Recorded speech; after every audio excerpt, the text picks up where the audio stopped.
ferment for the Gibassier, we're going to use a biga-like consistency, looking again at about 60% hydration. And what we're using is our milk, eggs, yeast, and flour. I like to mix these small amounts by hand. I think it's much quicker in trying to incorporate all your ingredients.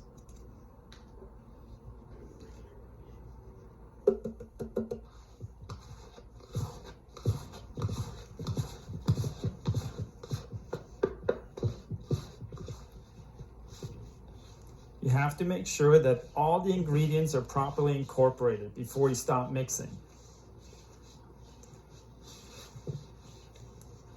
Otherwise, what you get is an inconsistent fermentation where the dry spots won't be properly hydrated, and that will cause some inconsistencies in your final product.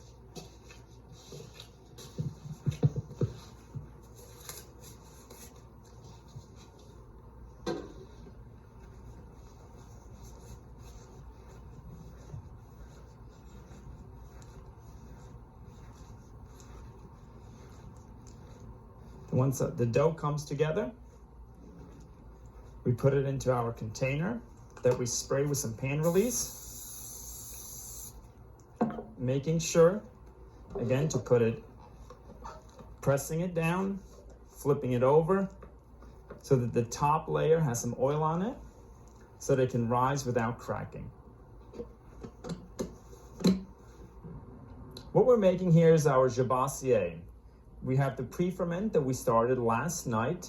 It was fermented at room temperature, and it seemed to have reached its peak just in time for us to mix this dough. This is a Southern French specialty that combines different oils. We're using one olive oil, we're using fat, our butter, and then it's got a nice undertone of aniseed and orange blossom water. First, we add our liquid ingredients, our water, eggs, oil, orange blossom water, our pre-ferment, our flour,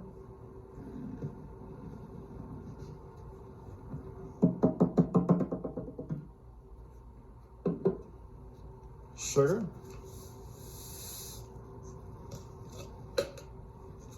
salt,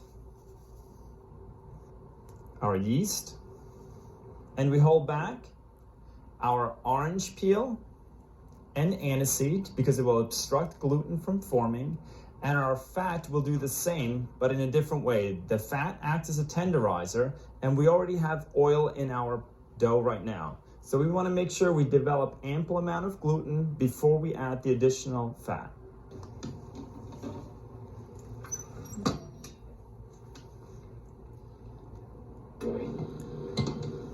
To mix this dough, we want to mix it on first speed for approximately 4 minutes till we've attained cleanup. And then we want to turn it to second speed for at least 3 to 4 minutes to develop our gluten strength before we add our butter. Remembering that our butter always needs to be in a plastic consistency before introducing it into our dough.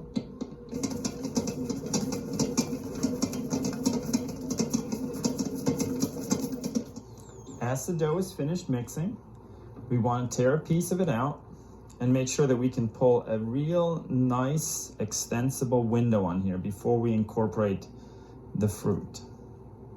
So you can see how nice and thin I can pull this. That's an indication that the gluten has been perfectly developed and it's ready for the addition of fruit. Adding the fruit and the aniseed, make sure that you bring the machine back to speed 1 and you mix it till it is completely incorporated into the dough. As you can see, it's starting to travel up on this hook. To help out with this particular machine, you literally have to, and I always say as a rule of thumb, do this process 3 times. You take the hook, and you cut your dough from it. That way it folds back over the rest of the product and starts to incorporate itself all nicely together.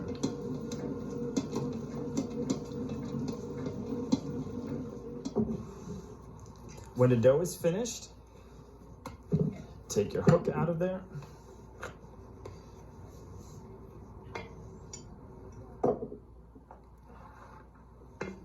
And as always, I like to take the dough onto the work surface and work all of my seeds and orange peel into the dough. And again, if the gluten has been properly developed, it should give you a nice smooth surface over the top without fruit popping out everywhere. If at this point that would happen, it'd be too late to mix it any further. So you'd have to live with it and just make sure on your next time attempting this to mix it a little longer before you incorporate the fruit. Then we spray our bin. Because we have so much fat in our dough, you don't need to spray the top surface or flip it over. Close it and allow it to complete its bulk fermentation at room temperature. When the Gibassier is finished bulk fermentation, you can take it out of the container.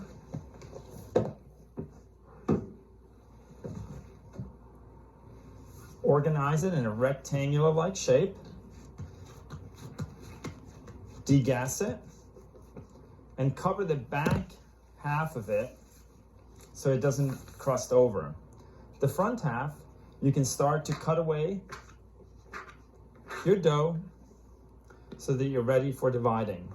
We divide these to 110 gram units.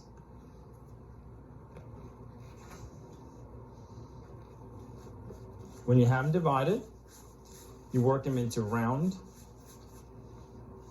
units and let them rest for 20 minutes in a protected environment, just long enough for the dough to relax for the secondary shaping. To finish shaping the Gibassier, you take your rounds and you elongate them just a little bit, press them flat, and with this little tool that I've made myself, I just took a bench scraper, cut a section off of it. We cut 3 slots in the center and 4 little cuts on top. Take this, open it up, place on a parchment lined sheet pan.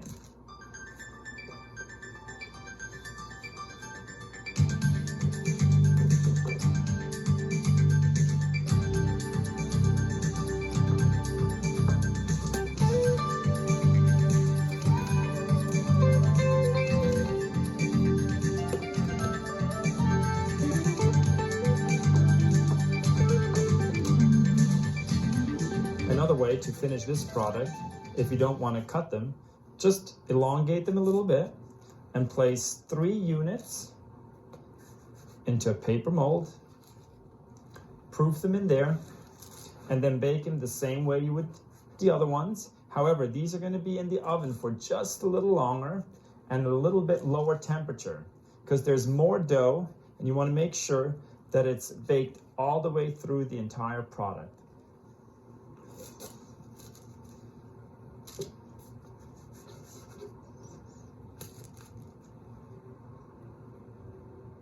For this particular shape, I've scaled these at 90 gram units, worked them round, and spaced them around this mold evenly with enough space so as they proof, they merge together and form this nice blossom-like pattern.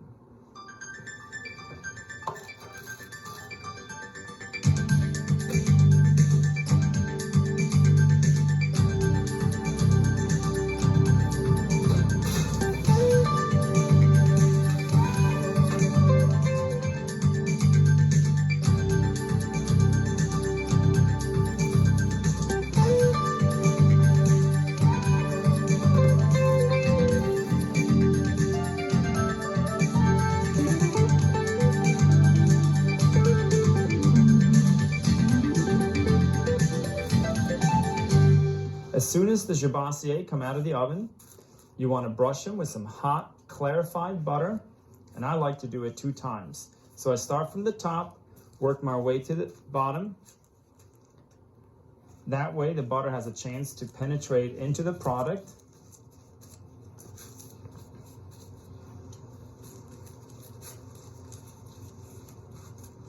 After you've done the second application of butter, it works great if you have someone help you with this. One person continues brushing the butter. The other ones we bring them over to some granulated sugar. We run the granulated sugar over the top of it, shake it off ever so lightly, and place it down on a parchment-lined sheet pan.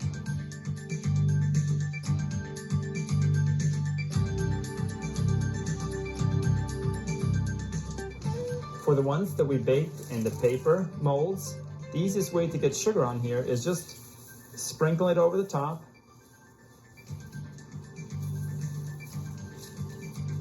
Waiting for that to set a little bit, since you don't want to sell it like this. Just let that set till it cools for maybe a minute, and then emptying out the extra sugar that's in there.